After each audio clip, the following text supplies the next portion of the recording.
The claw appeared out of the shadows, swiping at his midsection. The enchanted chainmail did little to stop the cursed talon. Pain ripped through his stomach. He pressed a hand to his side, and it came away red with blood. He was old, too slow, and he should have blocked that blow.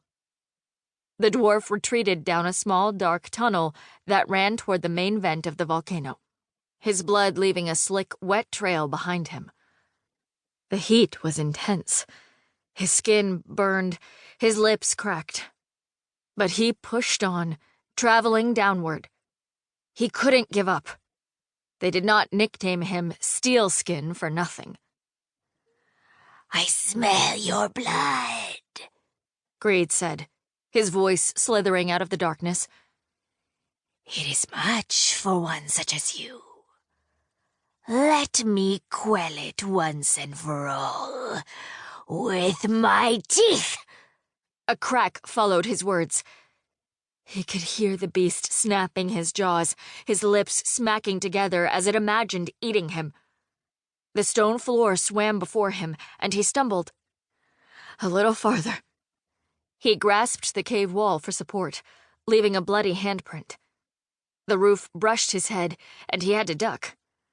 Pushing one foot in front of the other, he knew he was going to his death. He was okay with his life ending, as long as his death meant something. The tunnel he was in came to an end, opening to reveal an enormous cavern filled with gold. Gold shields, coins, crowns, swords, chainmail. Enough gold to feed everyone in the kingdom multiple times over. Most of it once belonged to the dwarves. With their kingdom decimated, they had no use for it. He had to convince the human king to come to his aid, to fight their common enemy. It had almost bankrupted the kingdom of Kiln, but it was the only way to stop greed. He slowed when he saw the familiar throne tossed among the pile of treasure. Taking one step at a time, he approached the golden chair. A tear slipped down his weathered cheek as he remembered the great dwarf king who once sat upon it. "I will get revenge for you, my friend," the dwarf promised the dead king. The blood now flowing freely from the wound in his side, he was slowly succumbing to the death blow. He patted the arm and turned his eyes to the only entrance to the cave, and waited. A black-scaled claw reached through, gripping the edge of the too small tunnel, trying to widen the opening. There was no way for Greed to enter in his current size. "What is that I smell?" Greed howled like a bloodhound that caught scent of his prey.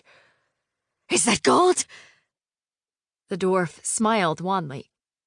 There was a reason this creature was called Greed.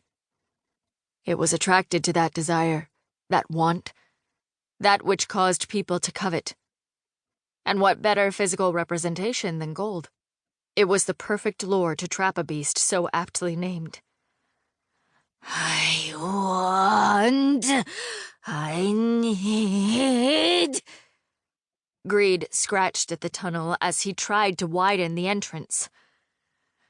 "Your fat butt can't fit, old man," the dwarf wheezed.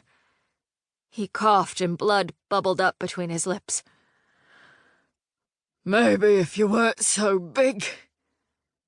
Smoke filled the tunnel as the creature shrank and became ethereal.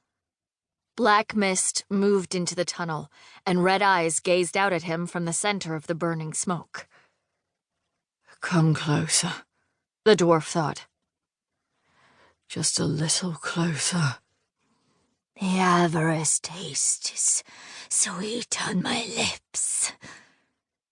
Greed's ethereal form hovered over the pile of gold.